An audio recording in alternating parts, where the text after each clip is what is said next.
কোবাগা থেকে আমবাগ হয়ে যে তাজমহলের যে রাস্তাটা, এই যে বাইপাস রাস্তাটা গেছে জিনিস দেখা যায়।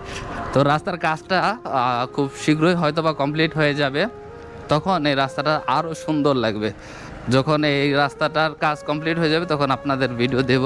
আর এই রাস্তার আশেপাশে শিরাবো এবং উটমা গ্রামের কে কে আছেন, আমার ভিডিওটি দেখতেছেন, একটু কমেন্ট বক্সে জানিয়ে দিন আপনাদের এলাকায় আসছি।